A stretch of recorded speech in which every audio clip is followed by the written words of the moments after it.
removing it all at once. And so you can just build up a board for the first couple turns and then drop the watch post or the robes of protection to protect it from those swing turns, which I think makes a lot of sense. But let's jump into the game. Maybe we'll get to see it in action here a little bit. McBanterFace is going to cube the rogue, and this is kind of where things got a little bit difficult. One of the things that CaelesLuna has excluded from his deck is the far watch post, which is interesting because I also think that goes quite well with the other things that you're including, where a lot of the decks that Crossroads watch post is good against, far watch post is also good against because they're drawing a lot of cards. So, and I think this is one of them. But this is all about the early board tempo, I feel, in this Garrote Rogue versus Rush Warrior. Absolutely right, and again, I think you mentioned quite a lot of that, right? The thing is that you can only put as many quote unquote hate cards in a deck before it just doesn't become efficient anymore. Oh, that's a good hot take. Actually, mine is probably my rebuttal to that is probably the hot take. But you can continue. I mean, I'm Danish, right? So I have to agree with my god Crane. You know, it's tech cards are bad.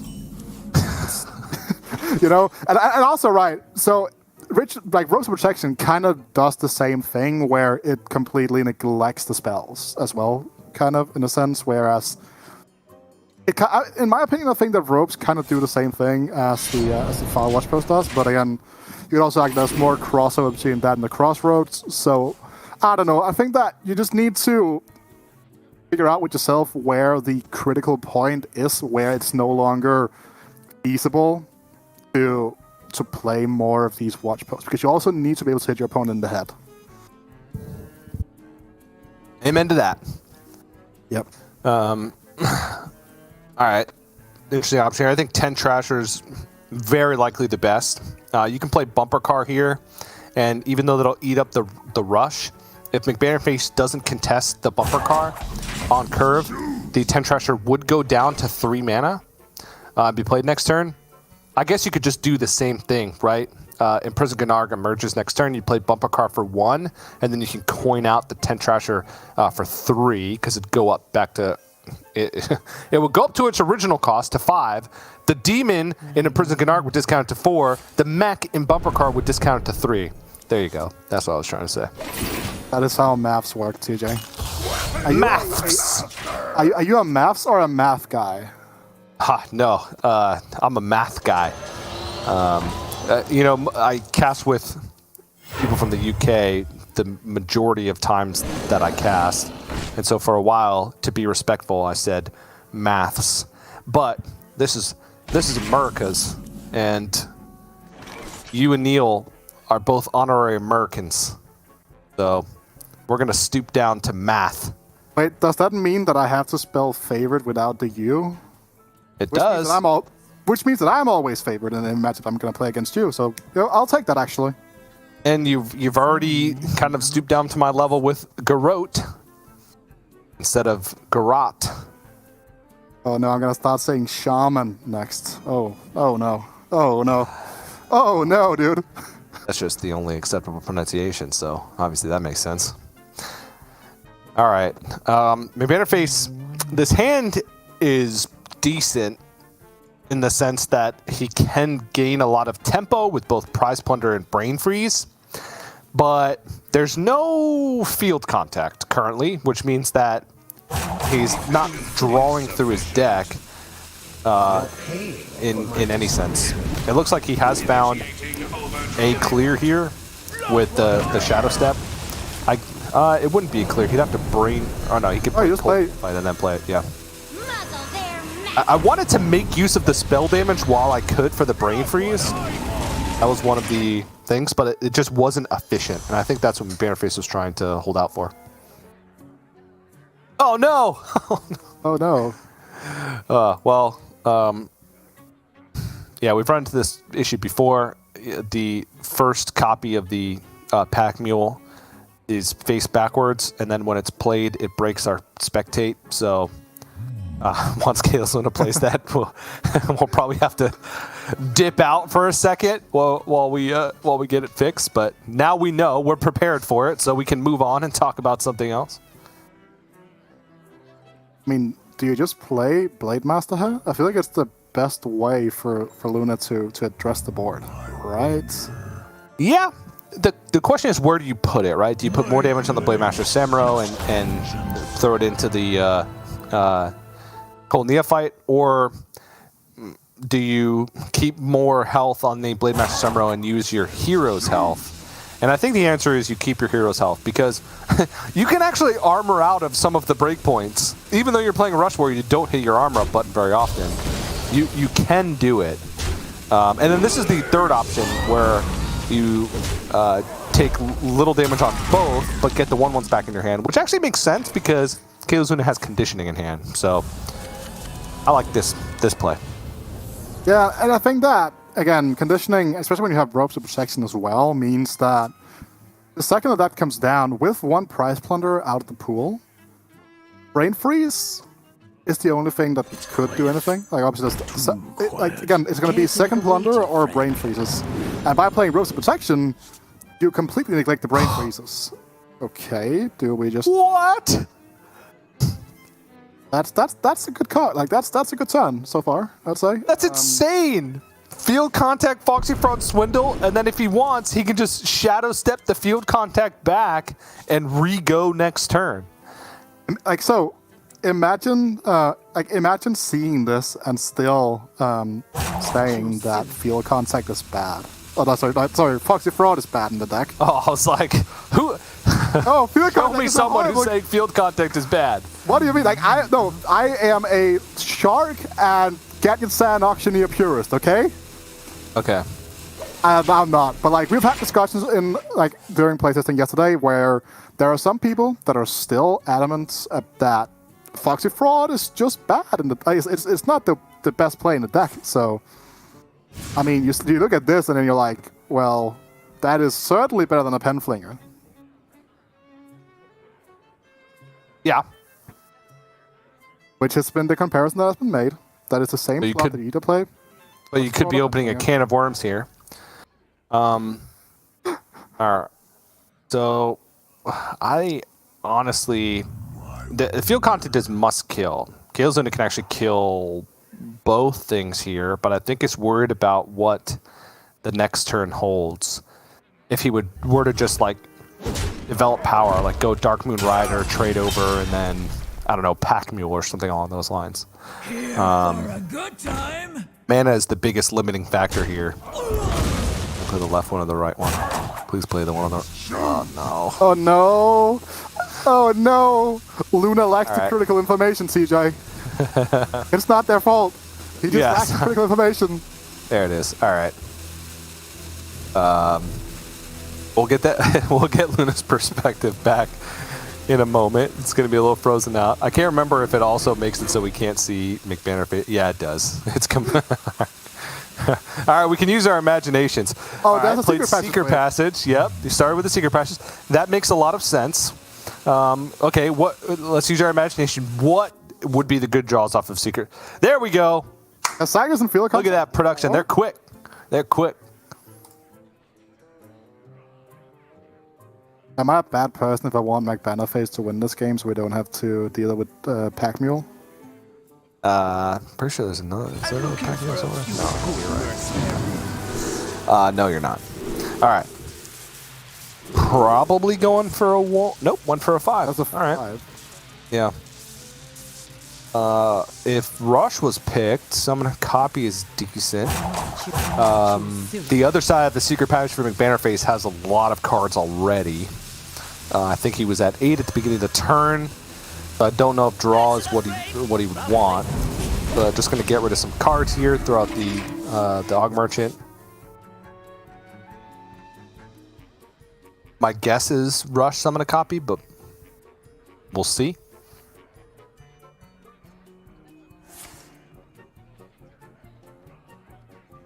Ooh.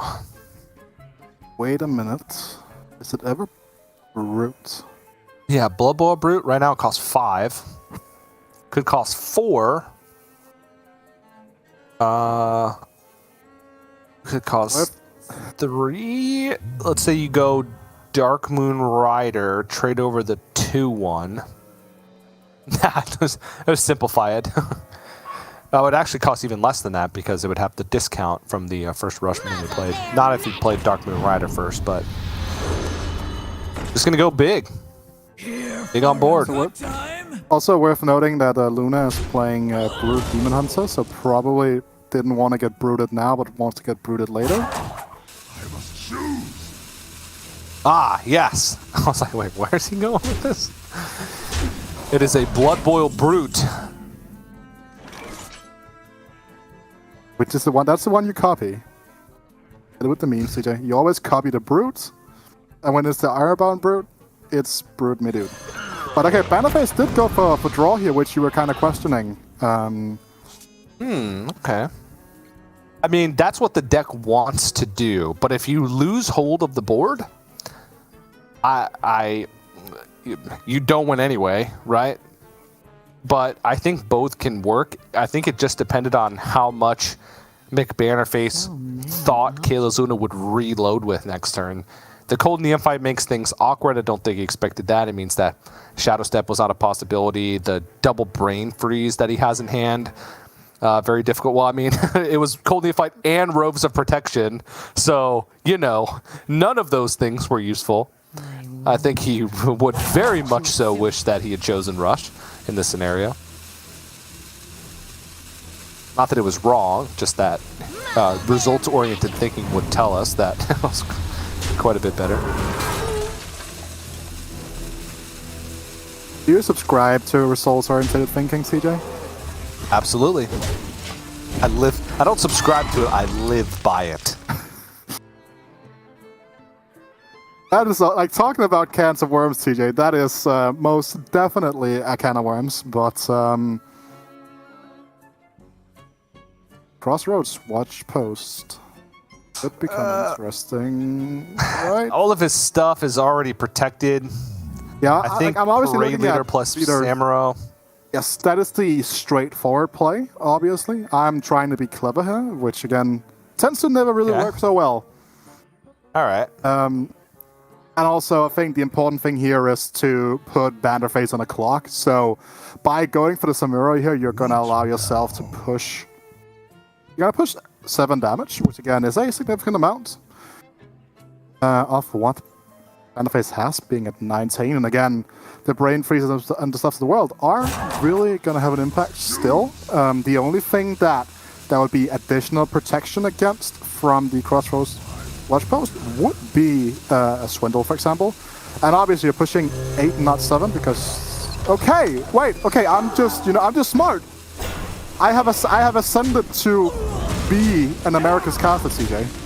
I can now predict the plays. There you go. Mom, get the camera. Oh well. Keep in mind, though, the Parade Leader is a 4/5. So many options. So would have been developing more power on board unless McBanterFace was playing, 2 spells into this? Which is possible, but there's also... No, there's no Prize Plunder. All right, yeah. Then has already seen Prize Plunder, Shadow Step, Prize Plunder. So this this play makes a lot of sense. There's no second plunderer here. Insufficient. I feel like I've only seen one plunderer. Have I? Yeah, but You're the one with deck tracker, CJ. Yeah, well, my deck tracker it breaks when the pack mule's played too. It's one of the next thing that breaks. My deck tracker says that there's still 2 Prize Plunderers left. I for sure have seen one. So, I think that so far as well, Luna has definitely made the conclusion that there hasn't been another Prize Plunderer. So again, spells would need to be used to draw into it, and I think that Banner here, is he setting up for a... He's setting up to win. Yeah, he's just setting up to win, right? Because again, there is just not that much damage here. There's 12 on board. I guess, like, is there... Yes, there is no, is it called a Ringleader It's called Ringleader, right? The 8 mana 3/6. What now? Or am I? Bones just keep You know what I mean? Like, there's no additional Troublemaker? damage. Troublemaker is not called Ringleader. Yes, it's Troublemaker. Sorry. This is why I like the Blade Master Samurai played last turn. Because it just put more immediate power on the board. CaelesLuna didn't set up for a 2-turn lethal unless McBanterFace played a bunch of Almost out of cards. minions or a bunch of spells into it, which he's not going to do, right? He drew the minimum amount of cards. So there's field contact. I mean, this is the amount of draw. Does he have the number of spell damage? That's a shadow step over to the far left, so that's +2 spell damage. CaelesLuna's at 28. Does he have all the mana to fit it in? He doesn't have enough health on board to get. Oh, now he does. So he needed to play the Wand Thief to get enough health on board to actually get +2 spell damage. So now you go. There, Og Merchant. for my discretion. I'm out of cards. It needs to not fatigue. So we'll take 1 fatigue, and then 2 more fatigue. You're paying for my discretion. Okay, just needs to be careful. I guess the field contact could do it. So yep, Garrote, and then 1 more spell and he won't die to fatigue.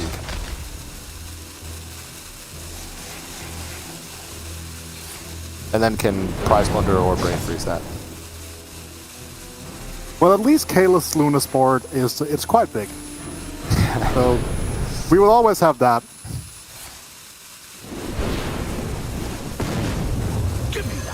That was actually an insane amount of damage because McBanterFace also discovered a Fireball and had an Ignite in hand that dealt 4. This was 32 plus 8 plus 4, 44 points of damage, and that all could have been fit in. So, yeah, 3 bleeds in the deck that weren't even drawn. But yeah, I mean, CaelesLuna went with the Watch Post, and McBanterFace would have had to play 3 spells, I think, to even set up a 2-turn lethal. Whereas if you Parade Leader Blade Master Samurai, that puts 7 extra power on board and pushes 8, that 8 would have been preserved, so there would have been 15 more damage on board with Robes of Protection still alive.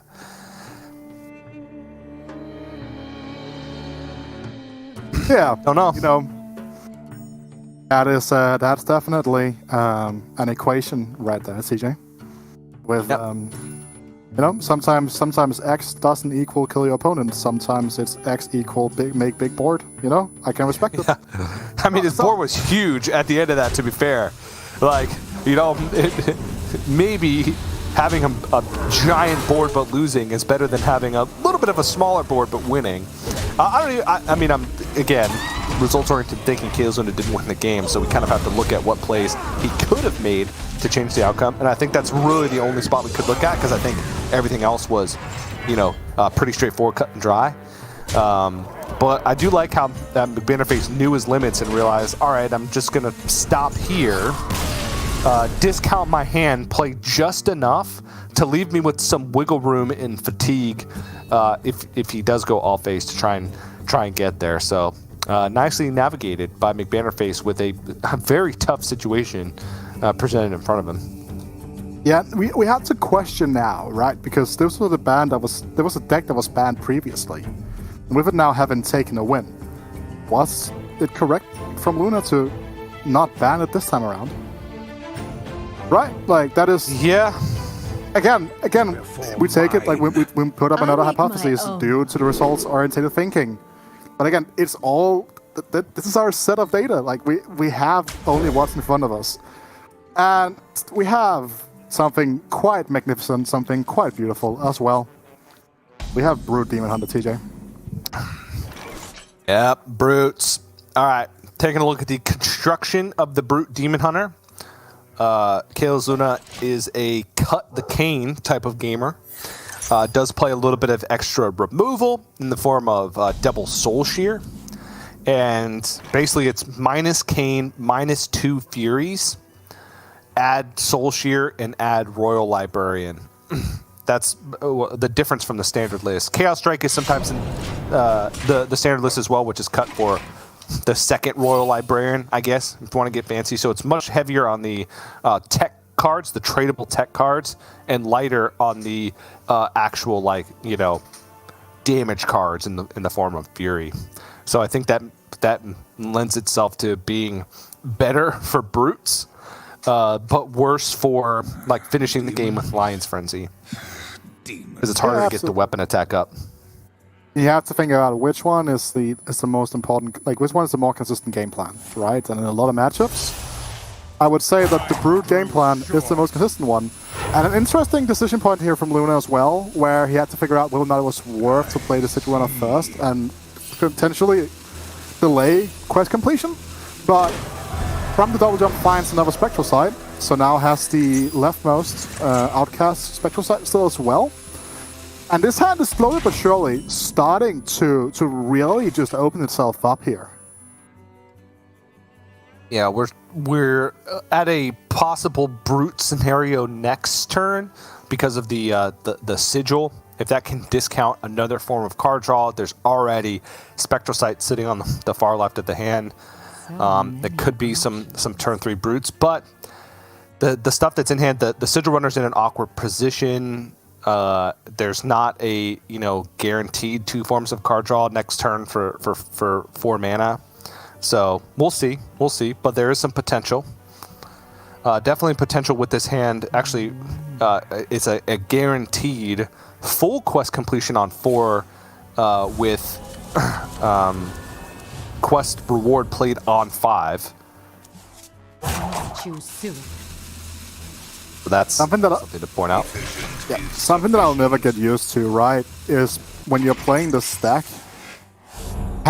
when you use Secret Passage in the Rogue deck, that is, sorry, I know you were talking about the Brute Demon Hunter, is that it's just weird at times where you're just I'm just gonna play Passage for 1 card. Sometimes, instead when you use emptying your hand and then playing Passage again, you just have to get that much further through your deck. That's a Brute, CJ. I see. It is a Brute, and it was drawn, so we'll get reduced. Philosophy won't be reduced, so it would just be a single Brute, unless Philosophy is right now in Outcast position. You are kidding me right now. That is insane. It was picked up, the last draw, already neatly placed by the game into Outcast position to be discounted. That is insane. Yeah, and it's worth noting that it's not like Luna has nothing else to follow. There's still gas in this hand. Sometimes there are hands where you make the Brutes and then you have nothing else left. But this entire hand, it's almost a full hand. And can't even... Actually, no, cannot. I was you can just glide away opponent's hand, but there's no way for you to on 4 mana Philosophy and glide here. I could come off the top.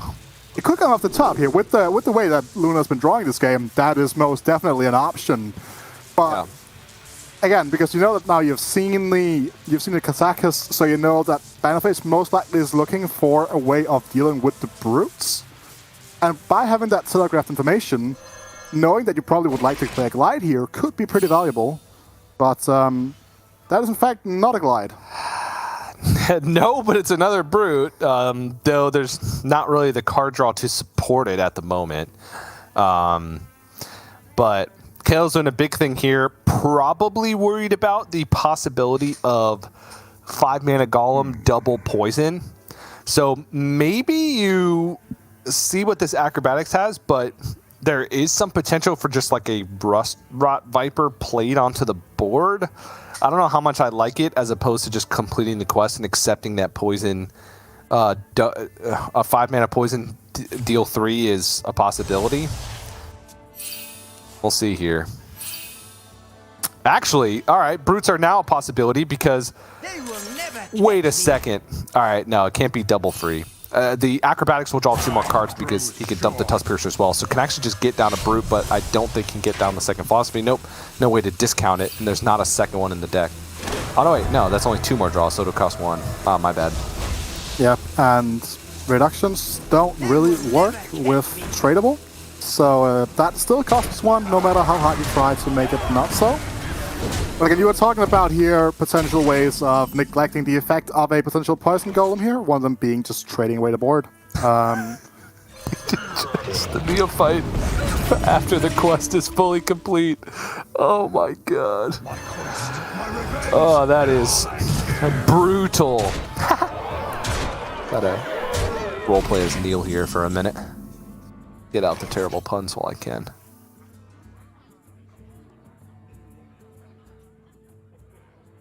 I mean, You're paying for my discretion. Nice sequencing, looking for Cone of Cold almost specifically. Because I could go Prize Plunder plus Cone of Cold. I will accept a Brain Freeze.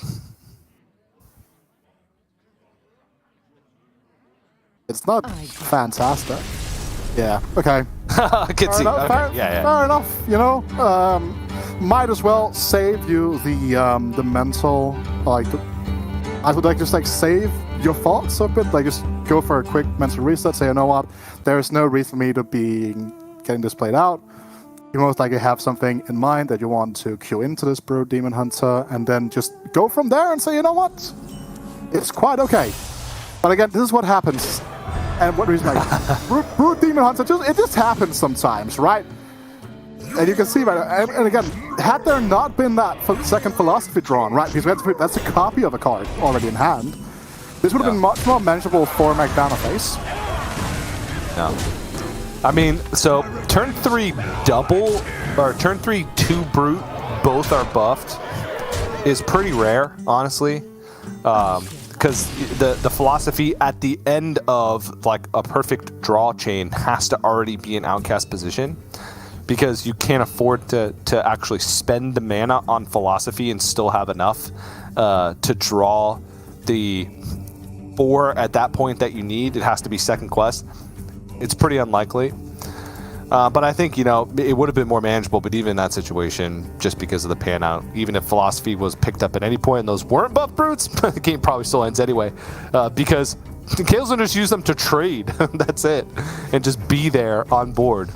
So, alright, but now McBanterFace gets to move on to the Shadow Priest. This is a tough matchup for brutes because you hit brutes or you die. Those are the only two options. And sometimes you hit brutes and you still die. But that's rare. But there's just so much damage coming at you in the first couple turns, or so much potential damage.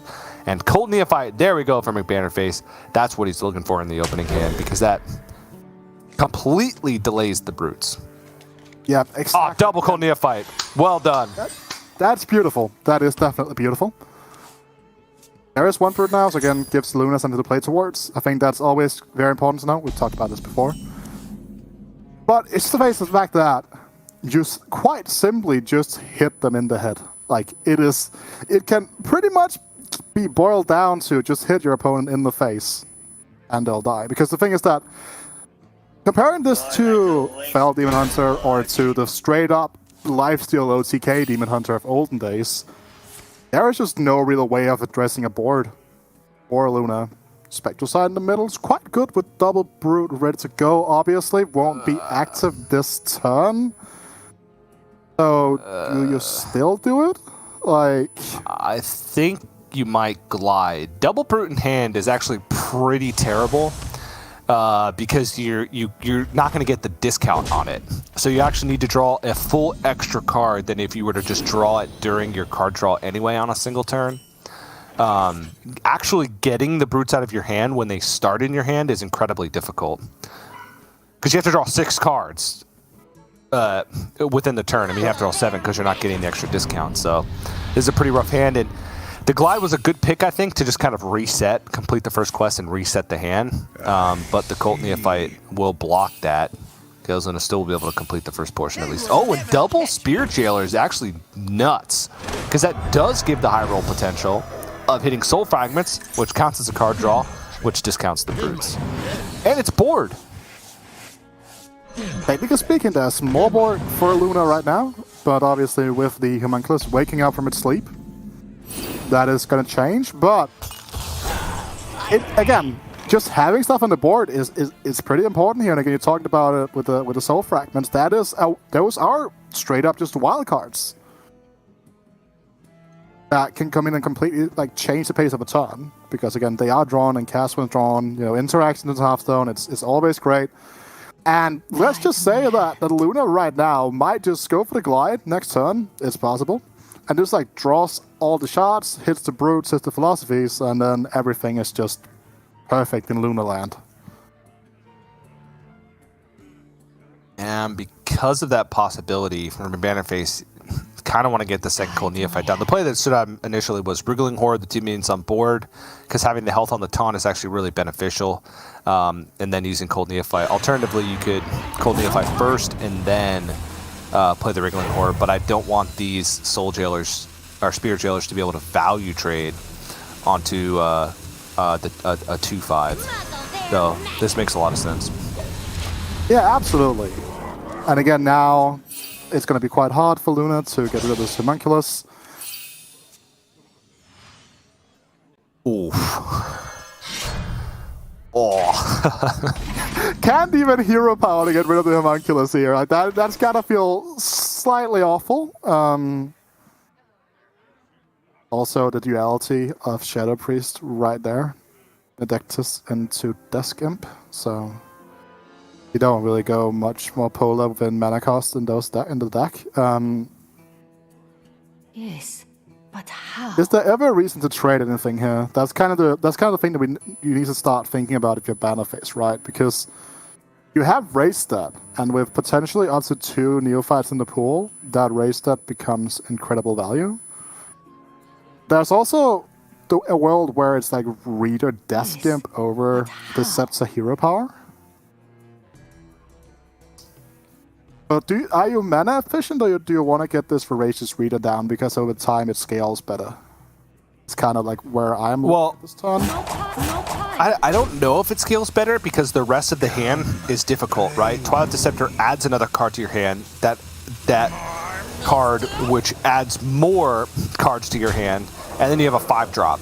So Voracious Reader is going to have 1 attack and be drawing at most a card a turn, which I just don't think is worth the board space, I guess. And he's not playing a Cold Neophyte again this turn, so brutes are a possibility, and I think he just wants as the most power on board to be able to contest brutes if they do come out.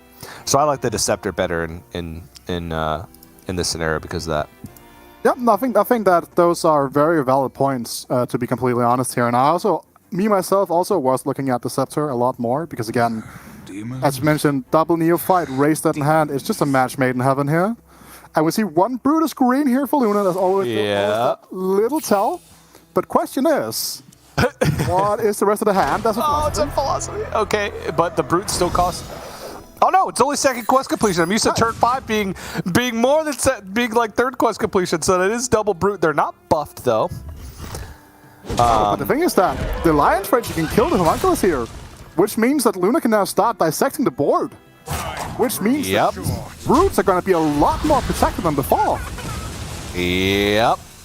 You can see his reaction. I mean, I feel this. I feel this down in my bones. I have been in this position too many times to count, and they always have it, dude. Okay, so it's not over yet because CaelesLuna is very far behind on quest, on full quest completion, and McBanterFace can kill one of the brutes on board. The problem is actually, and the Lion's Frenzy is not there for damn. I don't know. This is really difficult, actually. Raised Head can hit, will hit. There's a Wriggling Horror and Homunculus in the pool, as well as just an Imp, which isn't that great. Guide my hand. Mind Render is not particularly good in this matchup because most of the deck is card draw at this point. So you're just going to spend your mana on their card draw, which they're sometimes okay with. It can delay or impede their quest completion. But at this point, the biggest thing for McBanterFace is just getting through these brutes because the Lion's Frenzy now only has 1 charge left, and if CaelesLuna spends like a whole turn developing a 7/7, maybe Mind Render can find some application. I don't know. It's difficult. Just putting enough power on board to actually get through this brute is the biggest thing this turn. Would you preemptively bump that? Yes, I understand that with the Lion Frenzy equipped, there's definitely worlds where you just don't do it because then you just waste the 2-3, technically. I mean, at this point, if the second Lion's Frenzy text goes into 2-3, I'm perfectly happy to just sink a hero power into it next turn. Because the 5-6... Oh, you're talking about the Lion's Frenzy going into the 5-6. I guess then that's the 3-turn clock, but the thing is the 3-turn clock actually irrelevant if this brute sticks, potentially paired with another brute, right? That's kind of like where my head was at. But I don't think you can actually afford this for Luna here to fully face tank the 5-6, right? Because that just accelerates the clock from a 6-turn to a 3-turn. So potentially even a 2-turn with Void Touch Ascendance. Yeah, I think so. If you sink the Lion's Frenzy in and push 8, I grow impatient. you still need 2 more full turns to actually kill. Yeah, I don't know. That's difficult. You're onto something there, though. But the 2-turn clock with Void Touched is rough. Yeah, most definitely. And it's the age-old question of health as a resource, right? What is the amount of blowback you can afford to take, TJ, right? Oh, jeez, what a throwback. Yes, but how? And I think that Luna decided that 2 was better than 3, or better than 6, or 5 even. So, knowing what's in the hand here for Luna, this looks horrible. Like, I actually don't really know what the point here is, what you're looking for. Like, that's the big thing for me. Right? Is what was the aim to a certain extent? No time. I mean, I guess you get to push 1 damage with Tusk Piercer while giving over a lot of impact minions to your opponent. You don't let your opponent play a 7/7. No. I think is the big one. But you just gave over a Traveling Merchant with playable cards in hand as well. So you allow your opponent to play your 7/7. There are playable cards, but if you play like Voracious Reader, for instance, you're actually drawing the cards for maybe. Oh yeah, absolutely. But again, any other draw at the top of the deck alongside Neophyte Traveling Merchant equates to 7 mana. You just leave the Voracious Reader in hand and just play Neophyte and Merchant, and I guess that's how it is. I mean, is McBanterFace just that much of a fan of Evolution that he's trying to tell the Balance team to not delete it? Well, there was some upside there, like if you hit like Soul Shear or like Illidari Studies, I guess. It did have some upside. And delaying the quest, I guess, could be something, but the Lion's Frenzy's gone. I don't know. I think no matter which way you slice it, it's going to be rough. Tusk Piercer, dealing the extra damage is not bad. There are no Death Rattles in the deck. No, but it actually is another increment of damage for Void Touch to something. Yeah. Which, would that ever be relevant here? You go to 5? Yes, that actually is relevant, no? Like, no, it's not. I'm stupid, because you don't miss the 1 damage. So, no. You leave your that would be 6, and you would still only have 5, so it would be 1 off regardless. You just forego Curtis and play Brute instead? Probably. Actually, I don't think it matters, because either way, you're setting up a two-turn lethal. Because CaelesLuna can trade off the board here without sacrificing the 6 damage attack. And the 6 damage attack, I think this is plenty of damage to be able to push. Is there a world where this happens ever? Pleasure doing business. Wait, there is. Yeah, because there's 4 soul fragments still in the deck. He's just hard cycling to get to the soul fragments. All right, that locks it up. Yeah. Yep. I mean, again, that is good recognition of the deck and what it does. As it close out the game. So we saw Shadow Priest lose the game, TJ. I didn't think you could. It's I've been lied to. It's still insane. But yeah, and now it's just the Quest Mage left for McBanterFace. Has to beat both the Brute Demon Hunter and has to beat the Warlock. Warlock is a little bit of an easier matchup just because you can... They're usually floating around lower health totals. You do need to find your freezes in a timely fashion. I mean, you have like 5 or 6 turns to find it to be able to deal with the giants. But it's the turn or the turn after you have like guaranteed lethal against the life total that they're usually floating at. The Cold Neophytes can make it awkward, but I think the big hurdle here is just going to be able to get over the Brute Demon Hunter. Because it is a poor matchup for Quest Mage, at least on paper, if you look at statistics. And with the way that CaelesLuna's been drawing, 2 games with double Brutes before turn 5. Pretty insane. Yeah, absolutely. And also, just to talk about Mage deck lists, McBanterFace is on the double one faith list. So we'll have more routes to discover those freezes we're talking about. So no Apexis Blasts, no McFerret bot clear, which I really would like to see just a Warlock overextend. Actually, imagine just like your opponent going all in the Brutes and be like, oh yeah, I got it. And they just like whip out the McFerret Fire Sale and they just cry. But that's not going to be the case here, obviously. But yeah, so like, do you think that the double 1/5 here is going to be better than having the McFerret or the Springwater lists? Or the Apexis Blast list? Yeah, sorry. Yeah. Springwater, Apexis Blast. Yes, sorry. I don't know. I feel like that's one of those like Arbitrary preference. Yeah, a lot of it comes down to personal preference. Obviously, McDaradon has some better matchups where you're looking at not many minions played from your opponent in the early game, but big minions played in the late game, which tends to do well against both Druid and Handlock, the slower Druids and Handlock, because it gives you minions to target in the early game, and then also has the added benefit of being a board sweep in the later stages of the game. The Wand Thief versus Apexis Blast, like, what if your Wand Thief just discovers Apexis Blast, right? You can go that level.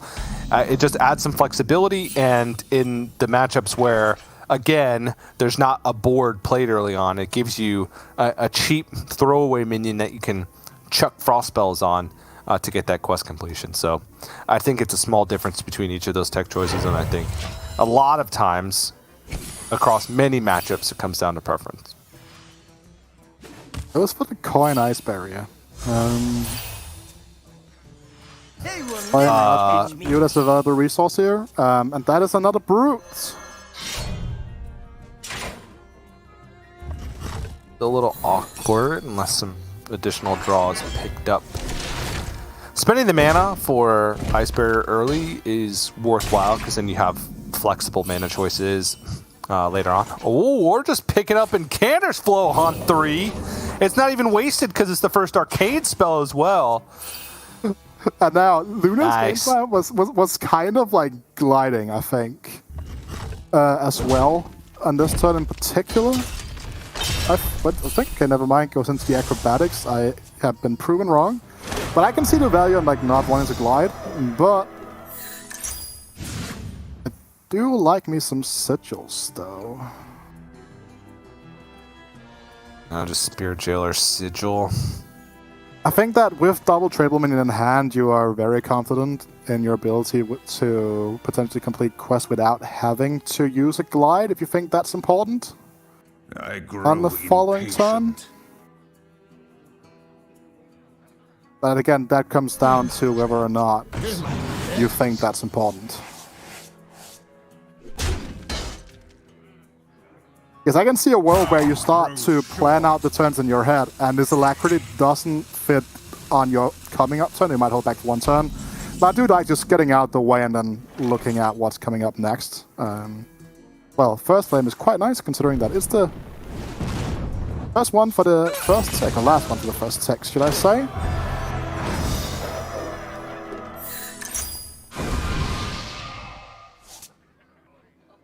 Ooh. Ooh! Oh, yeah. Oh yeah, refreshing spring water next turn as well. That's money. The juice. That is the juice. Okay. Okay. CaelesLuna can just trade a million times. Yep, with 4 shots in deck, this should be pretty... Oh, do you take the risk here, TJ? Of going for the buff? Doing business. Nah. These are due back tomorrow.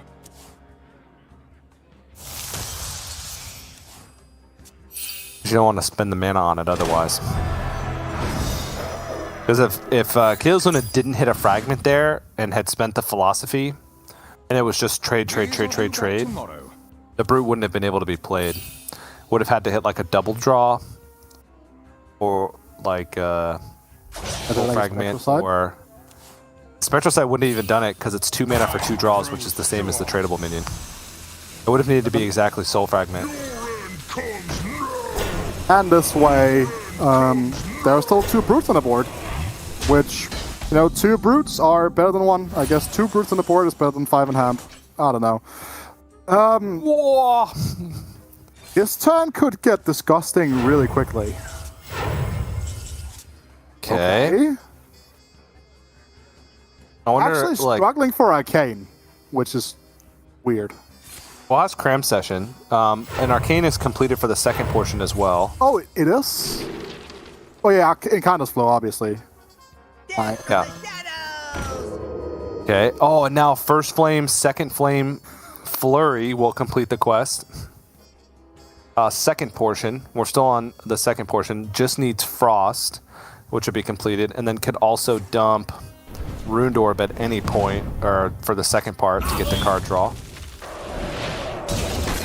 And I think something that we need to talk about here is that you need to manipulate your quest completion to the point where you don't open yourself up to a glide, because you need to start your counter clock. And if Arcanist Dawn Grasp, not Varden, but Arcanist, is in the deck, then its effect hasn't triggered, right? So you're just going to be in a worse position.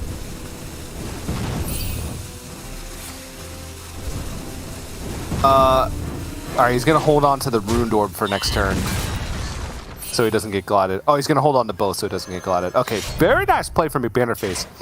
The first Flurry, even CaelesLuna kind of gave like a weird look at, because he knew that he had a Spell Power Second Flame in hand, that he could have just killed the Spirit Jailer first.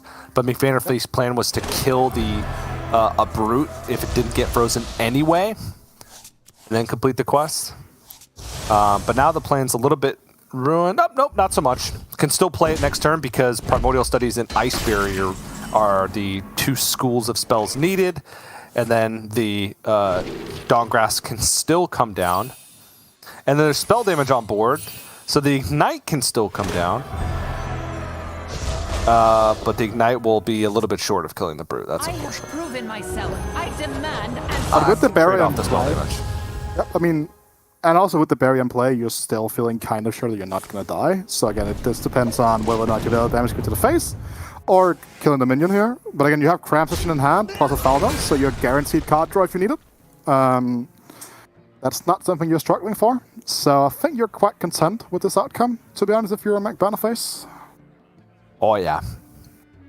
I mean, the deck is free, essentially. There's double Incarnate Flow on this deck, with the exception of that Ignite that was just shuffled back in. And actually the Cramp Session in hand. So. And the Ruined Orb, right? You didn't mention that one. Oh, yeah. But essentially free, yes. Well, Yeah. let's draw cards and see what happens, I guess. Yep. There are 4 Soul Fragments in the deck, so from 37, as long as McBanterFace can kill the 7/7 on board with 8 mana, it is nearly impossible to kill, to deal that much damage. That's actually hard no matter how much mana you have, is to deal more than 30 damage with Lion's Frenzy without connecting with a minion.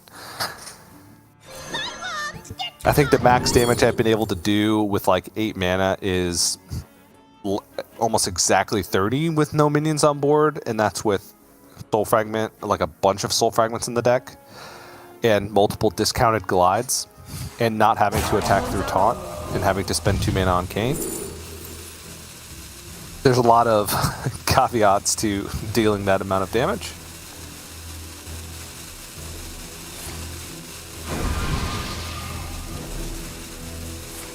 All right, there we go. I mean, even more card draw. That seems quite nice, if you ask me. Again, okay, that's a glide. I think at this point, right, even if reductions get removed here, I don't think Banner really cares to a certain extent. Because again, CaelesLuna did just spend half of his turn, in terms of mana used at least, playing glide with one Brood out. So, this is the downside of playing so many tradable minions in your deck. You just don't have enough mana. Because we'll need 1 mana at the end of the turn for Lion's Frenzy. And that's if he draws it. Yep. You bail out and just play the Librarian? Yep. Voices, please. Okay. I mean, neglecting the 1 draw here could definitely be relevant, right? Like, we need to think about this. With 1 Grandmasters in use already, it's actually kind of impressive that there are still cards that still have kept their reductions, all things considered. Okay, Ignite, Fireball. We're just missing a Pyroblast to complete the Holy Trinity, but... 17. Oh, that's lethal with a ping. There it is. Yep. Wait. Nope. Yeah, it is. It's lethal with a ping. Sorry. That was what the Ignite that was actually played earlier, so it was 6 damage. Even with the Silence Blood Mage Summoners on board, it was not the base 5 damage Ignite, but... Alright. Going to game 5. Again. Another game 5. I am just getting treated to, you know, all the game 5s. America's finest. Yep. 5 games. Last deck remaining, here's the Warlock. We talked about this, and this matchup I've come to find to be Mage favored, but then again, I am not McBanterFace playing against CaelesLuna when I'm playing that deck on ladder, so that is always something that you need to consider. And I think something that's worth noting here as well is that the list that Luna is playing for the Warlock is the threat dense list. So if Bannerface whiffs on flurries, then there are options for Luna to just close out the game. That can most definitely happen. He does run one rod. Oh man! All right. Well, it's interesting that there's just one, right? I will say, I don't think I've ever seen as much disagreement between one class to 1.5 different archetypes in a 16-player base as I've seen this week in Americas. There are a lot of takes on how you build Warlock. Yes, there is. From the completely threat dense option, like we saw from Frozen, to the complete other direction, like we will see from Dreadeye, I believe, later in the day, where it's like a full 10 cards different, I think, 10 plus, which almost puts it into a new archetype, but then again, not really. Luna's such a gamer. This is just a zombie chow, you know? The one-up zombie chow? Yep. Somewhere, right? Somehow, somewhere, Sottle is sitting there with one finger pointed at the camera somewhere. I just there's one in the deck. There's just that one. Yeah. Now the real test will be to see if you can draw a backfire to go along with it. Because playing one rod, you don't support it as much, right? Your ability to draw multiple cards a turn. You don't play the Mana Feeder Pantheras. You're not playing Skull of Gul'dan and Nightshade Matron. So you're not playing Blood Mage Thalnos to be able to like cycle that with Mortal Coil. You're not playing double. Oh no, CaelesLuna is playing double coil. All right, fair point. A lot of players cut one of the coils. So it does take a little bit more time to actually get there. So Backfire is like a big draw to go alongside the Rune Mithril Rod. But I mean, even if you consider the fact that you're drawing 2 cards a turn and just getting 1 activation of it is enough. So on 5, the turn where you normally want to play a big threat anyway, they just become cheaper. It's still good.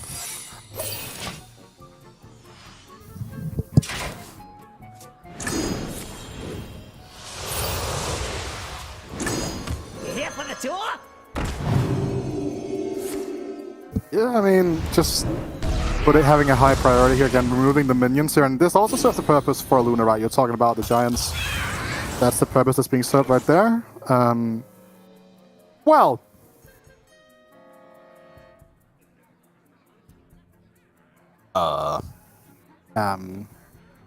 Just ship 2 ignites upstairs. yeah, that's like what I was looking at. Was like, dude, just like ship the double ignite here because it gets you the first spell quest trigger, should I say, rather? Or would you just like prefer to spend the fireball because of the mana usage involved in that? Now there's a second question. Do you first flame your own minion here to maintain ignite? I don't think you ever do that. No. You just need to like kind of figure out how you're the most efficient with your which is triggers, obviously. I think the biggest like thought process here for McBanterFace, like the biggest downside to playing the Ignite is that Ignite is actually not a great draw off the top for the next few turns. And so having the Ignite in hand, even though you're not pushing damage efficiently or you're completing your quest or what have you, like just having yet another fire spell that you draw off the top is probably not what he wants. So that's the downside. Upside is that he just gets to push 8 that turn, which is a pretty good upside. But we're going to see if it punishes him with some ignites off the top.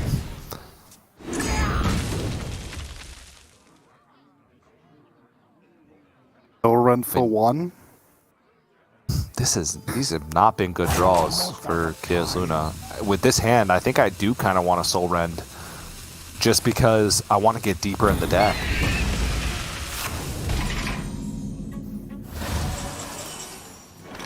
Okay, that gets deeper in the deck, but obviously for McBanterFace, more than anything else. Quest completion being only on fire at the moment, so any frost?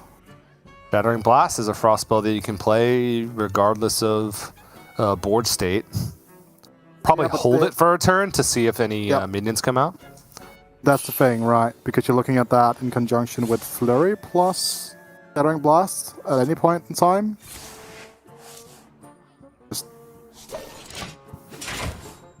I mean, that's kind of where it's at right now, because again, Banner can't really progress his quest that much without minions on the board regardless. Terrible. This just feels bad, right? Because Luna's like, okay, I just gotta hit my giants. I'm just gonna go and hit McBanterFace in the face, and then I'm gonna show who the real McBanterFace hunter is, and that's not the case this time around. You'd say at least gets to hold on for another trigger, but I mean, is that even impactful at this point in time? McBanterFace here is. How likely are you to complete quest 3? Highly likely to fully complete quest, right? I think you can Shadow Blast and Arcane Intellect, and then next turn Flurry, because there should be a minion next turn to Flurry. But I think he can part ways with Shattering Blast here, just because I don't think you can afford to just hold it another turn for the upside that you can Flurry Shattering Blast minions away. You just take the Brain Freeze and complete quest now? He has nothing to Brain Freeze. I mean, have you heard about primordial studies, TJ? I mean, With it being volume, I think that's what you've been taught in school. But he would have to get something that costs little enough. Yeah, and I don't think he wants to spend the mana unless he's sure. It's already golden. Does he get a diamond one now, or what? Oh my gosh. Well, he certainly would have picked Fireball in that instance if he knew that his next 2 draws were going to be Brain Freeze. Then he had 2 pairs. That would be a pretty solid hand. So I agree. But you. The award for most awkward hand ever goes to CaelesLuna right now. 13 cards left in deck, not a single way to draw an additional card, with Andatheron 1 card away from being 1 cost. Just gonna heal, I guess. If CaelesLuna doesn't hit card draw again next turn, will only go to 11 cards in the deck, so the Baron Scavenger will still be higher cost. Alright, now we can complete the quest. Wait, still missing a fire spell. So needs something that can be played and First Flame and survive First Flame and Brain Freeze with spell damage, which is not possible. Oh no, it's possible. Steward of Scrolls.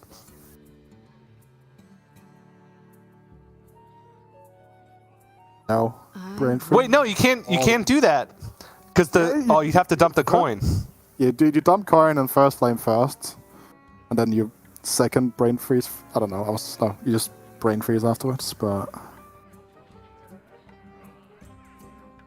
it's actually kind of tough to a certain extent, right? He'd burn a card off the top still.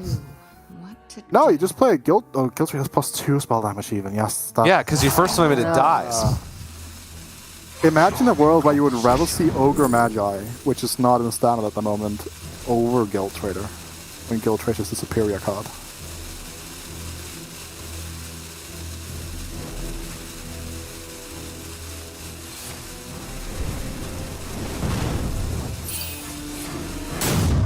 Coin. Ah, yes. Okay. And then dump the coin after. Smart. Yep. Yeah. There we go. I think McBanterFace was just trying to ensure that wouldn't burn the quest reward. Oh my gosh. Oh, it's getting more awkward. Can I interest Okay. you in even more? There we go. There we go. Looks like, I mean, I don't even know what this looks like. Like, this just looks like I mean, you just have to go on Efron and Flash Giant and pray.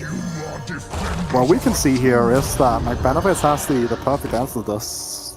Actually, has a million ways of doing this. But all right, cool. you just I got double flurry. you play the top deck one, surely. Actually, no, it's game 5. You probably don't do that. You don't need to tilt your opponent.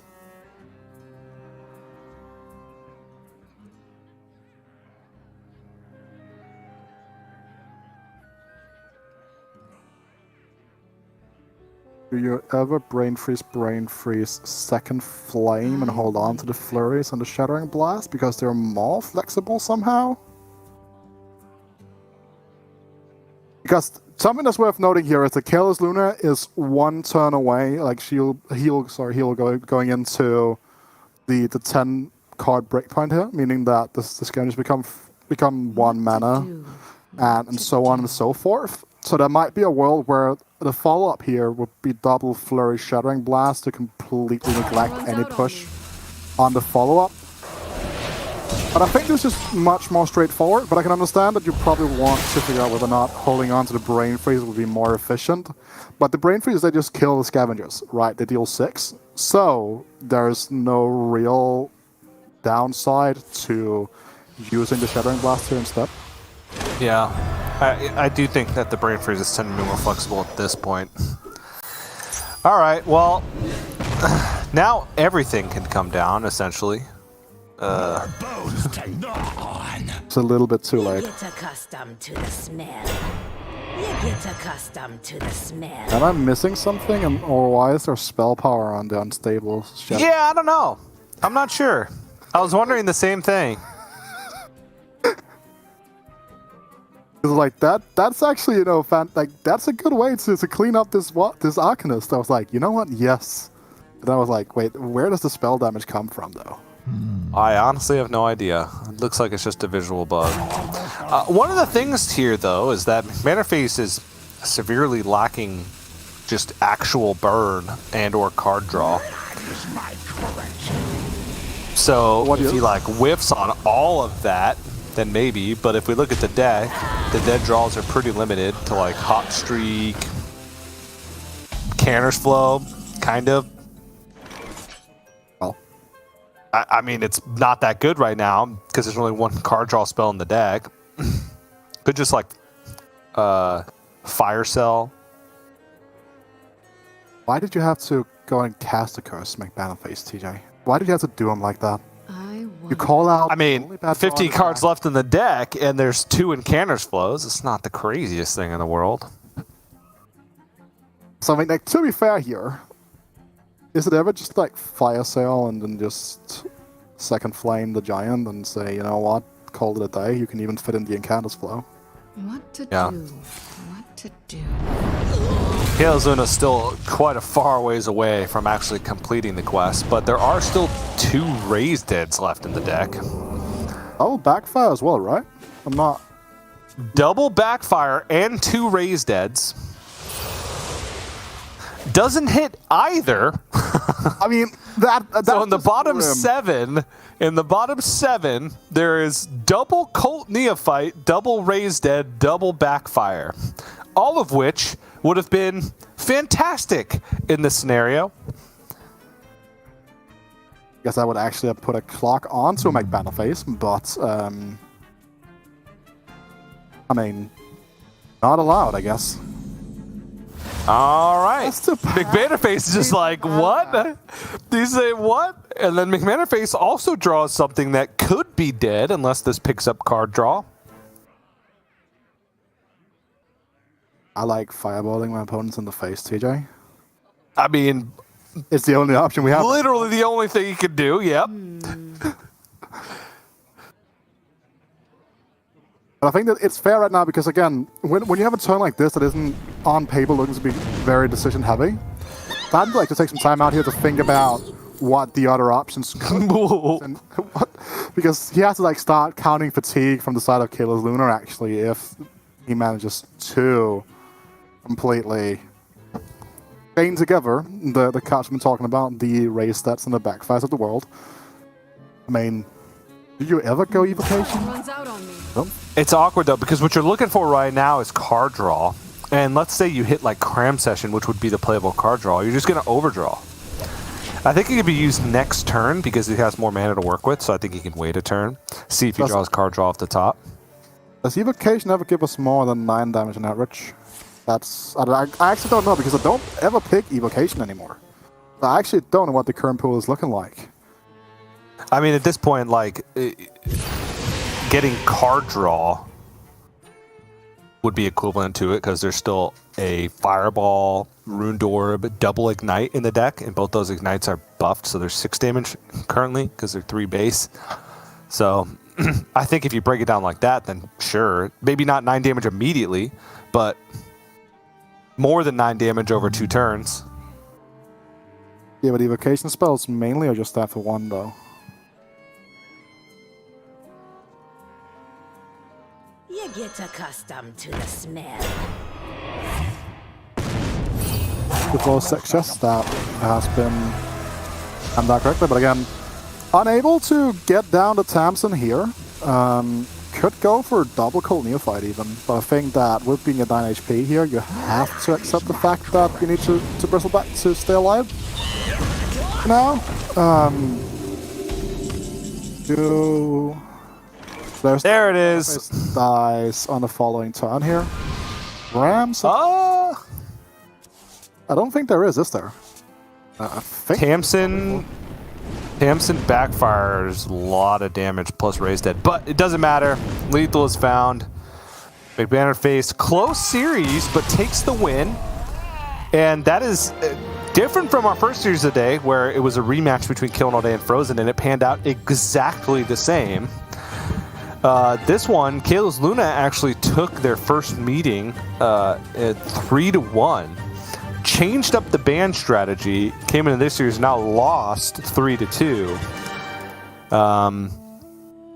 Don't know if it would have impacted things, right? Because the matchups were completely different. One different deck in last year's standing changes the strategy and panouts a lot, right? So hard to say what made a difference, but I'd be curious why CaelesLuna decided to shake things up after what looked like a pretty successful series on paper the first time around. Yeah, definitely. And again, we were also looking at it from a results-oriented perspective. So again, there's something to the method that we don't understand, obviously. But McBanterFace moves on to tomorrow. Makes day 2. Yep, joins Fled. Go ahead. What were you going to say about CaelesLuna? I was just about to say that CaelesLuna took it in good faith, obviously. You can see that with the reaction after he lost. So, that's great. And you're talking about joining Flat here, as you can see on our screens, TJ. Anything you want to add to that? Nope, Fled's cool. That's what I want to add to it. Fled's a cool guy with cool hats and cool hair and cool decks.